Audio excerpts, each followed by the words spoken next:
السلام علیکم ورحمۃ اللہ وبرکاتہ۔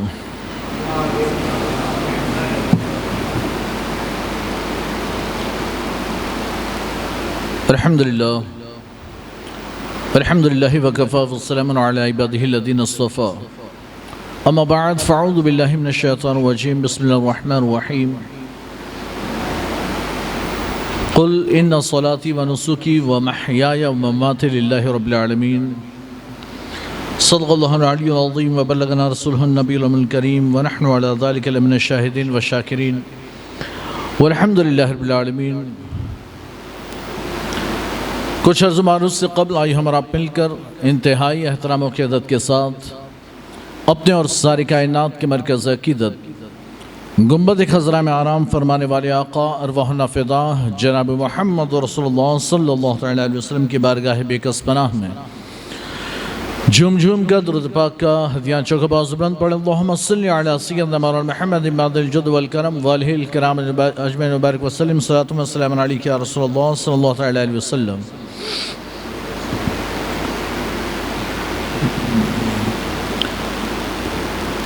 اللہ تبارک و تعالیٰ قرآن پاک میں ارشاد فرماتا ہے، محبوب آپ فرما دیں میری نمازیں، میری قربانیاں، میرا جینا، میرا مرنا سب اللہ رب العالمین کے لیے۔ دوسری حدیث مبارکہ اللہ کے رسول ارشاد فرماتے ہیں، حدیث مبارکہ میں سرکار فرماتے ہیں کہ ان اللہ لا ينظر الى صورکم واجسامکم بل ينظر الى قلوبکم وخشوعکم۔ اللہ تمہارے شکل و صورت، تمہارے جسم، تمہاری باڈی کو نہیں دیکھتا کہ تم کتنے خوبصورت ہو، ہینڈسم دکھتے ہو، تم نے شیو کیا نہیں کیا یا داڑھی رکھی نہیں رکھی۔ اللہ تمہارے جسموں کو، تمہاری شکل و صورت کو نہیں دیکھتا، بلکہ اللہ تبارک و تعالیٰ تمہارے دلوں کو دیکھتا ہے، تمہارے خشوع کو دیکھتا ہے۔ ہمارے اندر کتنا خشوع، اللہ کے لیے کتنا خلوص، اللہ یہ دیکھتا ہے۔ پھر ایک حدیث مبارکہ سرکار ارشاد فرماتے ہیں کہ جو تم قربانیاں کرتے ہو تو نہ اللہ کو تمہاری قربانیوں کا گوشت پہنچتا ہے، نہ خون پہنچتا ہے تو صرف دلوں کا تقوی پہنچتا ہے۔ تو یہ قربانیوں کا مہینہ ہے۔ گزشتہ جمعہ میں نے بہت سی باتیں حضرت ابراہیم علیہ السلام کے تعلق سے بیان کی۔ حضرت ابراہیم نے اپنی زندگی کو ایسا بنایا تھا کہ میرا سب کچھ اللہ کے لیے، اور اللہ تعالیٰ خود قرآن پاک میں حضرت ابراہیم کی کامیابی کا اعلان فرماتا ہے۔ تو رب کائنات ارشاد فرماتا ہے وَإِذِ ابْتَلَىٰ إِبْرَاهِيمَ رَبُّهُ بِكَلِمَاتٍ فَأَتَمَّهُنَّ۔ اللہ نے اپنے خلیل ابراہیم کو چند باتوں کے ذریعے آزمایا، چند باتوں کے ذریعے انہیں آزمایا، ان کی آزمائش کی۔ فَأَتَمَّهُنَّ، تو حضرت ابراہیم نے سب سچ کر دکھایا، ساری آزمائشوں میں کامیاب ہو گئے۔ پیدائش ہی بڑی آزمائش میں ہوئی کہ جب بچوں کو قتل کرنے کا حکم تھا، لیکن حضرت ابراہیم نے وہ مرحلہ بھی پار کیا۔ جب بڑے ہوئے ہیں اور حکم یہ ہے کہ اللہ کی عبادت کا لوگوں کو حکم دینا ہے، لوگوں کو شرک سے بچانا ہے، بت پرستی سے بچانا، تو پہلا کام تو گھر ہی میں دیکھا کہ چاچا آزر وہ خود ہی اپنے ہاتھوں سے مورتیاں بنا کر بازار میں بیچتا ہے، خود ان کی عبادت بھی کرتا ہے، بازار میں بیچتا بھی ہے، اور خود اپنے ہاتھوں سے بناتا ہے۔ تو حضرت ابراہیم نے ابتدا اپنے گھر سے کیا، چچا یہ نہ کرو، اسے ایک اللہ کی عبادت چھوڑ کر دوسروں کی اپنے ہاتھوں سے بنائے ہوئے کی عبادت نہ کرو۔ تو جانتے چاچا نے کیا کہا؟ چاچا نے دھمکی دے ڈالی۔ چاچا کہتا ہے اے ابراہیم ان ساری چیزوں سے باز آ جا، ورنہ تو تجھے پتھر مار مار کے مار ڈالوں گا یا پھر تجھے نکال دوں گا گھر سے۔ حضرت ابراہیم اپنے چچا آزر کی دھمکیوں سے ڈرے نہیں ہیں، ڈر نہیں ہے۔ اور پھر وہ جس شہر میں ہیں، جس آبادی میں ہیں، جن لوگوں کے درمیان ہیں، وہ سارے کے سارے کفار و مشرکین، ایک بھی مسلمان نہیں، ایک بھی مومن نہیں۔ مومن ہیں تو صرف ابراہیم علیہ السلام۔ تو حضرت ابراہیم گھبرا نہیں گئے، ڈر نہیں گئے کہ اتنے سارے پورے شہر والے بادشاہت، پوری حکومت میرے خلاف، میں کیسے دعوت دوں اللہ؟ میں نہیں کر سکتا، نہیں۔ حضرت ابراہیم استقامت کے ساتھ، ثابت قدمی کے ساتھ اپنی قوم کو دعوت دیتے رہے، انہیں طرح طرح سے سمجھاتے رہے، اے میری قوم سمجھ جاؤ، یہ جن کی تم عبادتیں کرتے ہو وہ تمہارے معبود نہیں ہو سکتے۔ ایک جو آپ نے سمجھایا تھا طریقہ لوگوں کو چاند اور ستاروں کے ذریعے، سورج کے ذریعے، میں نے گزشتہ جمعہ عرض کیا اور کہا کہ یہ خدا نہیں ہو سکتے۔ خدا تو وہ ہوگا جس نے ان ساری کائنات کو پیدا بھی کیا اور جو چاند سورج کو چلا بھی رہا ہے، جو اس نظام کو چلا رہا ہے۔ بہرحال اب جب یہ لوگوں نے دیکھ لیا تھا کہ بھئی حضرت ابراہیم، ایک نوجوان ہے ابراہیم نام کا، جو ہمارے معبودوں کو برا بھلا کہتا ہے، ان کے خلاف بات کرتا ہے، برا بھلا مطلب ان کے خلاف بات کرتا ہے، ان کی عبادت مت کرو، ایک اللہ کی عبادت کرو۔ تو لوگ پریشان تھے۔ اچانک میلے کا موسم آ گیا، سالانہ میلہ تھا، سارے لوگ جا رہے تھے۔ حضرت ابراہیم سے بھی کہا چلو تم بھی ہمارے میلے میں۔ حضرت ابراہیم نے کہا کہ بھئی میں نہیں آ سکتا، حالانکہ قرآن نے وہ الفاظ حضرت ابراہیم کے بیان کیے، انی سقیم۔ اچھا پہلے تو ایسے ابراہیم ایسے دیکھتے ہیں، یعنی شام آپ نے ایسے آسمان ایسے دیکھا، پھر آپ کہتے ہیں انی سقیم، میں بیمار ہوں، میں نہیں آ سکتا، انی سقیم، میں بیمار ہوں۔ اچھا قوم کے لوگ یہ سمجھے کہ باڈی کی بیماری ہوگی، جسمانی بیماری، بخار، سردی، کھانسی، ایسی بیماری۔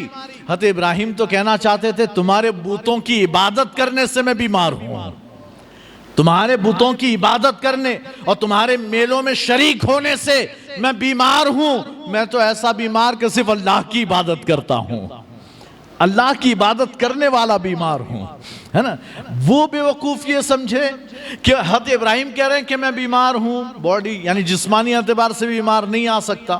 حضرت ابراہیم کے کہنے کا مطلب یہ تھا کہ میں تو اللہ کی عبادت کا بیمار ہوں، میں تو صرف اسی کی عبادت کرتا ہوں، اور دوسروں کے نام پر جو میلے لگیں میں ان میلوں میں بھی نہیں جاتا، میں ان میلوں میں نہیں جاتا۔ اچھا یہ سارے لوگ چلے گئے، حضرت ابراہیم نے ان کے بت خانے میں جا کر ان کے سارے بتوں کو توڑ دیا، سارے بتوں کو توڑ دیا، اور جب توڑ دیا باقی جتنے تھے چھوٹے چھوٹے سب کو توڑا، جو سب سے بڑا تھا اسی کے کندھے پر ہتھوڑا رکھ دیا، ہتھوڑا اس کی کندھے پر رکھا۔ اب جب سارے لوگ صبح سے گئے تھے، شام کو لوٹ کر آئے، تو آنے کے بعد کہا چلو سب سے پہلے حاضری دیتے ہیں، بعد میں پھر گھر جائیں گے۔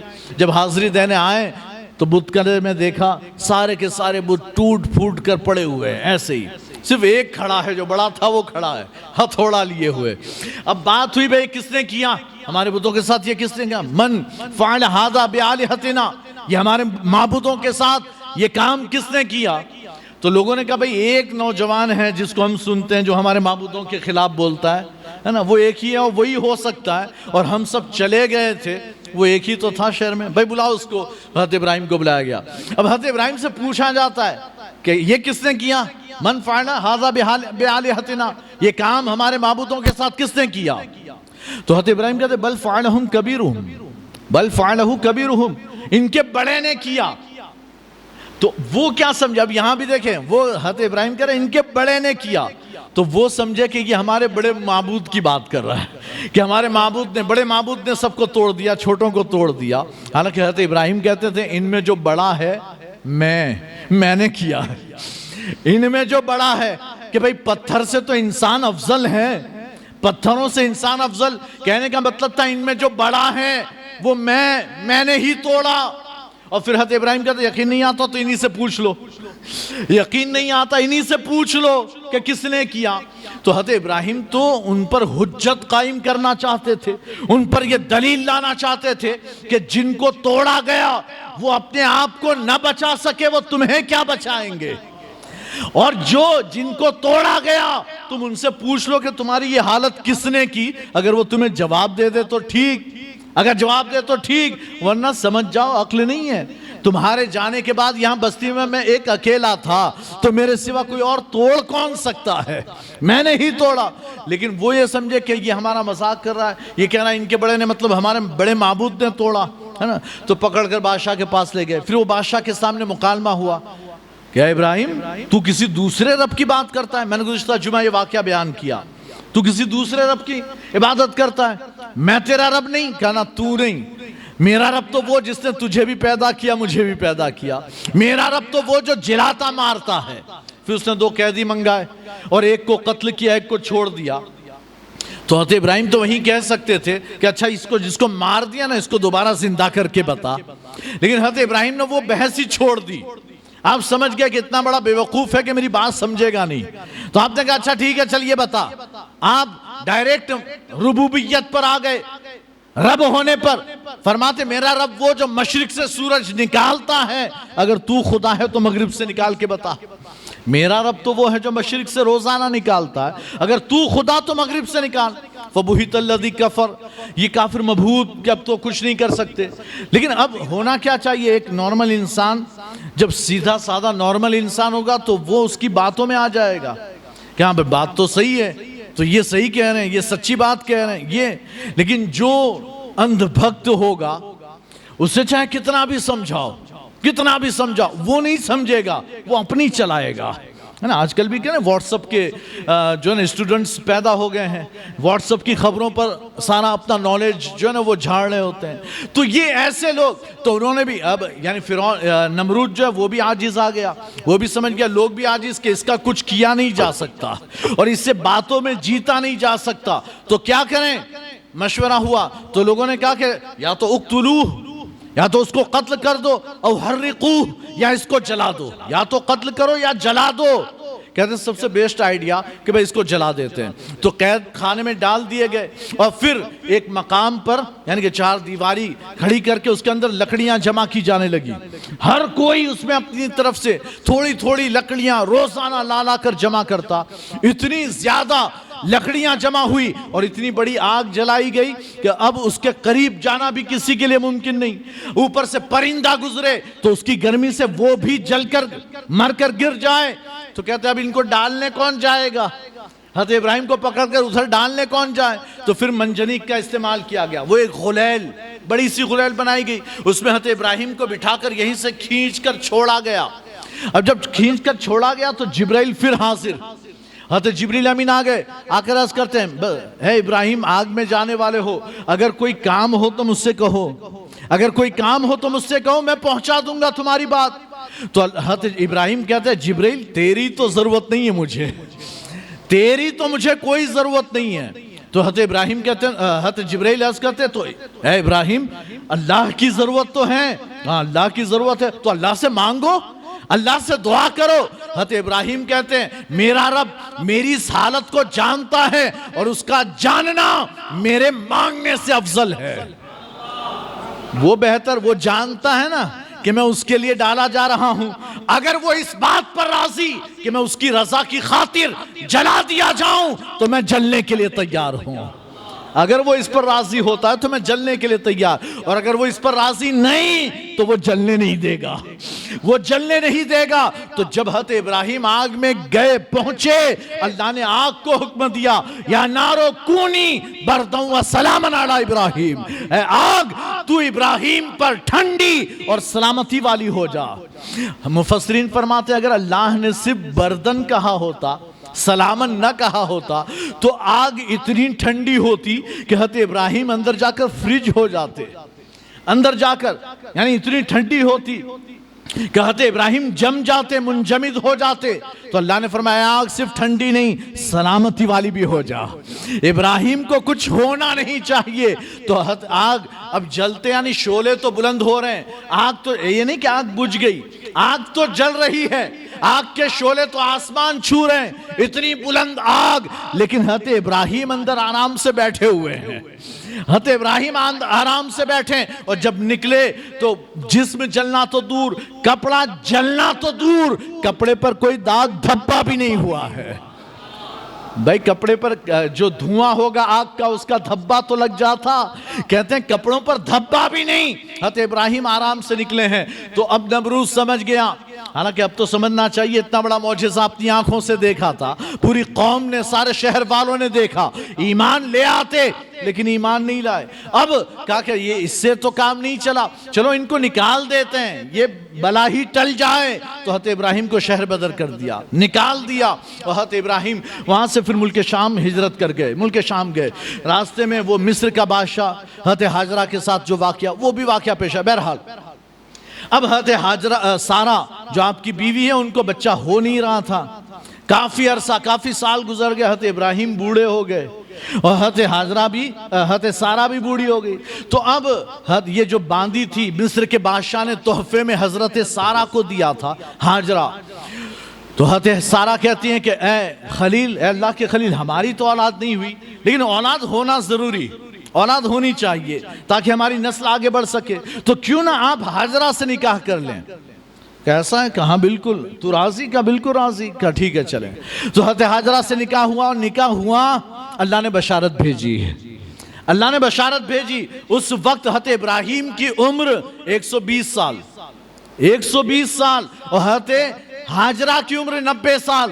بشارت آئی، اے ابراہیم بشارت ہو ایک بچے کی، ایک لڑکے کی بشارت ہو۔ تو حضرت ابراہیم بھی کہتے ہیں اس عمر میں ہوگا، ہوگا، رب پر ایمان نہیں ہے، دینے والی ذات اللہ کی، وہ اس نے تمہیں بشارت دی، لڑکا ہوگا اسماعیل۔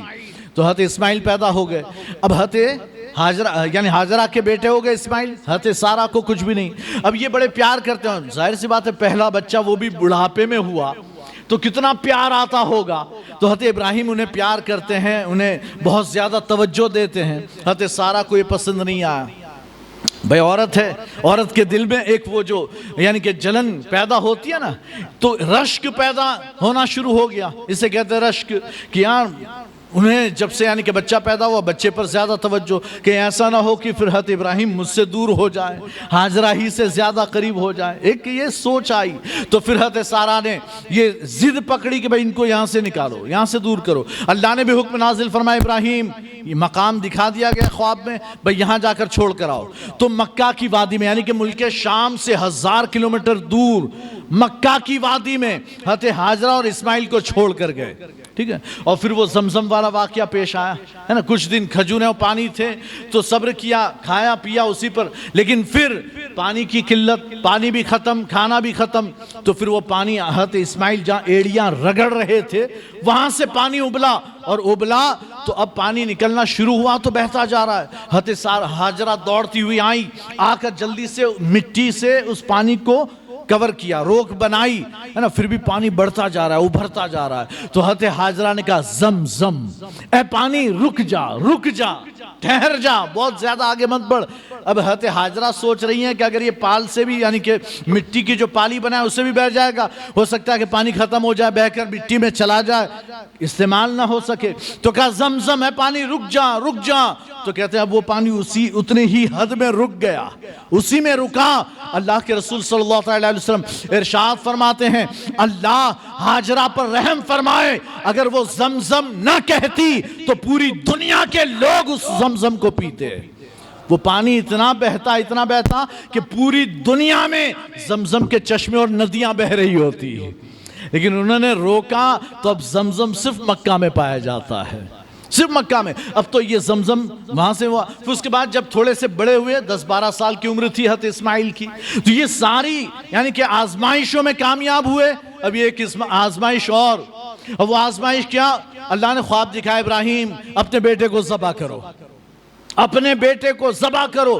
خواب دیکھا، 3 دن تک خواب دیکھا، تو پھر تیسرے دن یقین ہو گیا کہ یقیناً اللہ میرے بیٹے ہی کی قربانی چاہتا ہے۔ تو پھر لے گئے، سجا کر تیار کر کے لے گئے کہ بھئی شادی میں، دعوت میں جانا ہے۔ اور لے جانے کے بعد وہاں پھر وہ شیطان نے بہکایا، جہاں ہم کنکریاں مارتے ہیں حج میں، ہے نا، جمرات، عقبہ اولا، جمرہ اولا، ثانیہ، ثالثہ، بڑا شیطان، منجھلا شیطان، چھوٹا شیطان، یہ 3 مقامات ہیں جہاں شیطان نے ورغلانا چاہا، وسوسہ ڈالنا چاہا۔ ایک باپ ہو کر ایسا کام کوئی کر سکتا ہے کہ اپنے بیٹے کو قتل کر دے، وہ بھی خواب دیکھ کر؟ لیکن حضرت ابراہیم جانتے تھے نبی کا خواب اللہ کی وحی ہوا کرتا ہے، اللہ کا حکم ہے تو کرنا ہے۔ تو اب لٹایا اور قربانی دی، چھری چلائی، 3 مرتبہ چلائی، نہیں چلی، اور پھر تیسری مرتبہ میں اللہ نے حضرت جبرائیل کو حکم دیا، وہ جنت سے مینڈھا لے کر آئے اور حضرت اسماعیل کو اٹھا کر مینڈھا لٹا دیا، اور جب مینڈھے کی گردن آئی تو پھر چھری چل گئی ہے۔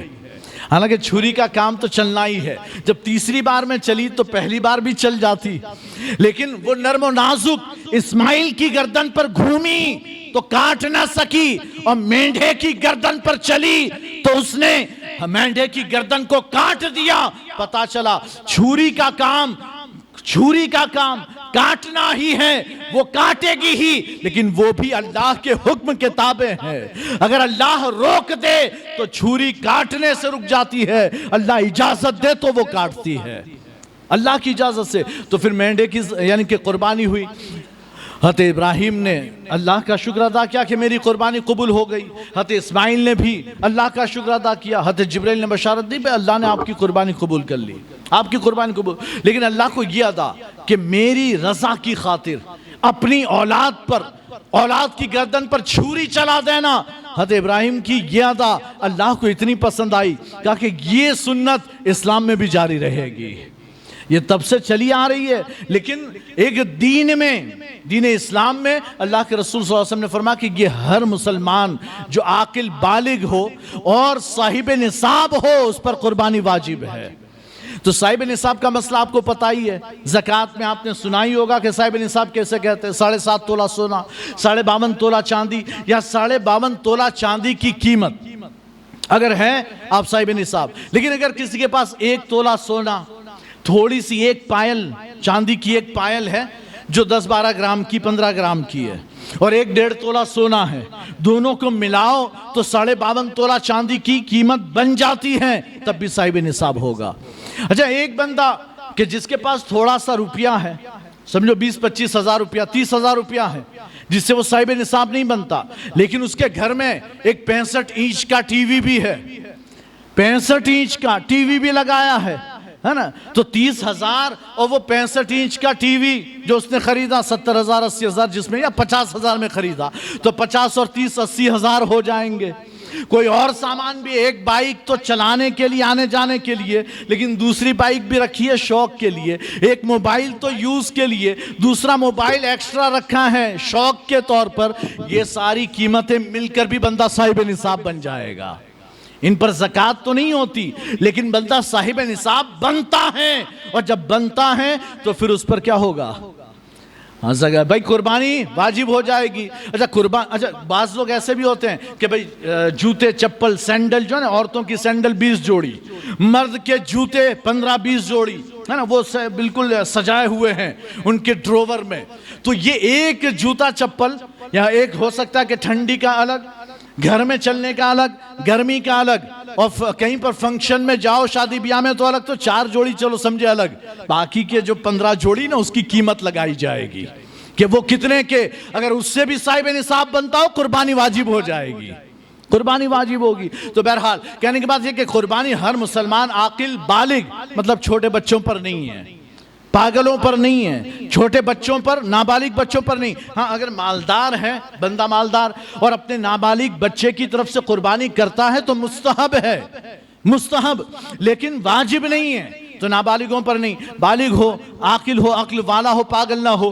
اور صاحب نصاب ہو، غریبوں پر نہیں، صاحب نصاب ہونا چاہیے۔ ہمارے یہاں اکثر عورتیں تو صاحب نصاب ہو ہی جاتی ہے، غریب سے غریب عورت بھی صاحب نصاب بن جاتی ہے، تو پھر مرد کیا ہیلے نکالتا ہے، میرے پہ 5 لاکھ کا قرضہ ہے، میری بیوی کے پاس 2 تولہ سونا ہے، چاندی بھی ہے، تھوڑی سی رقم بھی ہے، لیکن مجھ پر 5 لاکھ کا قرضہ، تو قربانی ہوگی کہ نہیں؟ تو زکوٰۃ دینے کی کہ نہیں دینے کی؟ بھائی قربانی بھی دینی اور زکوٰۃ بھی دینی ہے، دونوں کا حساب الگ۔ تجھ پر 5 لاکھ کا قرضہ، وہ تیرا حساب الگ، اور تیری بیوی پر کوئی قرضہ نہیں، اس کا حساب الگ ہوگا، ہے نا۔ بہرحال اسی طرح سے سامان تجارت ہے تو اس کا حساب لگا، صاحب نصاب ہوا قربانی واجب۔ اللہ کے رسول فرماتے ہیں کہ تم اپنے قربانی کے جانور قیمتی اور موٹے تازے لایا کرو، بالکل ایسے جانور نہ ہو کہ دبلے پتلے چل بھی نہ سکتے ہوں، کھینچ کر لے جانا پڑے، ایسے نہ ہو، خوبصورت موٹے تازے اور قیمتی، اللہ کے رسول نے فرمایا قیمتی ہو تو اچھی بات ہے قیمتی، لیکن کچھ لوگ جب لاتے ہیں، میں نے جو پہلے حدیث بیان کی نا اس کا محمل یہ ہے کہ کچھ لوگ قیمتی لائے 80,000 کا، 1.5 لاکھ کا، 2 لاکھ کا بکرا خرید لائے، دوسرے جانور بڑے کی تو بات ہی نہیں، بکرا 1.5-2 لاکھ کا خرید کر لائے، اور پھر وہ محلے میں ایسی شان سے چلتے ہیں 1.5 لاکھ کا لایا ہوں، دیکھا کہ نہیں، تو نے آیا تھا کہ نہیں، دیکھ کتنا زوردار بکرا۔ اب وہ سب کے سامنے اترا رہا ہے بندہ، اترانے کے لیے نہیں، اللہ کی رضا کے لیے قربانی دینی ہے، لوگوں کو دکھانے کے لیے نہیں کہ میں کتنا مالدار، میں نے کتنا پیسہ خرچ کیا، نہیں، لاؤ 1.5 لاکھ کا، لیکن کسی کو پتہ نہ چلے کہ 1.5 لاکھ کا ہے، پتہ نہ چلے کہ 1.5 لاکھ کا، نہیں وہ سستے میں مل گیا تھا 30,000 میں لے آیا، 50 بول دو، لائے 1.5 لاکھ میں، بولا 50 میں لایا، تو آدمی نے کہا یا سستے میں مل گیا، اسی لیے بڑا لے آیا کہ سستے میں ملا، سوچنے دو اس کو جو سوچنا ہو، ہم تو اللہ کی رضا کی خاطر قربانی کریں، اللہ کی رضا کے لیے کریں، تو پھر اللہ اس پر اس کے بال کے بدلے آپ کو اجر و ثواب عطا فرمائے گا، ہے نا۔ تو یہ آپ لوگ یاد رکھیں کہ جن پر بھی قربانی یا واجب ہوتی ہے ان کے لیے ضروری ہے کہ وہ اپنی قربانیاں کریں، جانور اچھا موٹا تازہ ہونا چاہیے، کوئی عیب نہ ہو۔ اب کچھ جانور ایسے ہوتے ہیں آپس میں لڑائی جھگڑے کرتے ہیں تو سینگ تھوڑے سے ٹوٹ ہی جاتے ہیں، تھوڑے سے اوپر سے کچھ ٹوٹ گیا تو کہتے ہیں اس سینگ کے ٹوٹنے میں کوئی خرابی نہیں، قربانی ہو سکتی ہے۔ ہاں اگر کوئی ایسا جانور کہ جس کا جڑ سے ہی سینگ نکل گیا اور وہ زخم موجود ہے، بھرا بھی نہیں، تو پھر ایسے جانور کی قربانی جائز نہیں ہوگی۔ بڑے جانور ہیں تو 7 حصے ہوتے ہیں۔ اب یہ 4 لوگ ملے، مثال کے طور پر 4 لوگ ملے، انہوں نے کہا کہ یار اپنے چاروں مل کر 7 آدمی مل نہیں رہے، تو چاروں مل کر ہم ایک جانور لیتے ہیں، پھر یعنی ایک جانور 4 حصے کر لیتے ہیں، 7 کے بجائے 4 کی قربانی ہو جائے گی، لیکن آپ اس یعنی جانور کی قیمت کے 7 حصے کریں، ملٹیپلائی کرے 7 سے، تو جو ایک حصہ آتا ہے چاہے وہ 1500 2000 2500 3000 جو بھی آیا 7 حصوں میں، ہے نا، تو اگر مثال کے اوپر وہ 21,000 کا جانور ہے، 21,000 کا، تو ہر ایک کے حصے میں 3,000 آئیں گے، تو ایسا نہ ہو یعنی 4 آدمی نے مل کر ایک جانور خریدا اور ایک نے 2,000 دیے، باقیوں نے مل کر 21,000 پورے کر دیے، اور ایک نے 2,000 دیے، تو 7ویں حصے سے اگر قیمت کم ہوگی تو کسی کی قربانی نہیں ہوگی، کسی کی قربانی نہیں ہوگی، جس نے زیادہ دیا اس کی بھی نہیں ہوگی۔ ہاں لیکن اگر سب نے تھوڑا تھوڑا زیادہ دیا سب کی ہو جائے گی، یا ایک نے مثال کے طور پر 4 لوگ ہیں، ایک نے 3,000 دیا، باقی جو 3 تھے وہ مالدار تھے، انہوں نے کہا کہ تو 3,000 دے دے، کہ 7واں حصہ 3,000 ہے تو 3,000 دے، باقی ہم مینیج کر لیں گے، باقی ہم تینوں ملا لیں گے، تو پھر قربانی ہو جائے گی۔ تو سب کے حصے برابر ہو یہ تو ضروری نہیں، لیکن یہ ضروری ہے کہ قربانی کے جانور کی جو قیمت ہو وہ ہر ایک کے حصے میں 7واں حصہ کم از کم ہونا چاہیے، اس سے زیادہ ہو سکتا ہے، کم نہیں ہو سکتا۔ تو آپ یعنی کہ بڑے جانوروں میں 7 حصے، اچھا بڑے چھوٹا ہے، بکری ہے، بکرا ہے، مینڈا ہے، گھیٹا وغیرہ، تو یہ اگر جانور ہے بکری بکرا تو اس میں آپ کو 1 سال ضروری ہے، 1 سال اس کی عمر ہونی چاہیے۔ کچھ لوگ دانت دیکھتے ہیں، اگر آپ کے ہاں پلا ہوا ہے تو آپ کو پتا ہوگا کہ اسلامی سال کے اعتبار سے سال کا ہوا یا نہیں ہوا، 1 سال کا ہوا یا نہیں ہوا، ہے نا۔ دانت ہونا نہ ہونا ضروری نہیں، لیکن 1 سال کی عمر ہونا یہ ضروری ہے، ٹھیک ہے۔ دوسرا یہ کہ اگر بڑا ہے بھینس وغیرہ تو پھر اس میں آپ کو 2 سال کا جانور ہونا چاہیے، 2 مکمل، تیسرے میں داخل 2 مکمل ہونے چاہیے، اور اگر اونٹ کی قربانی ہو تو پھر اونٹ 5 سال کا ہونا ضروری ہے، 5 سال کا، ہے نا، 5 پورے ہوں اور 6ٹھے میں داخل ہو گیا ہو ایسا جانور۔ تو آپ اپنی قربانیوں کو خالص اللہ کی رضا کے لیے کریں، اللہ تبارک و تعالی ہم سب کی قربانیوں کو قبول فرمائے۔ السلام علیکم ورحمۃ اللہ وبرکاتہ۔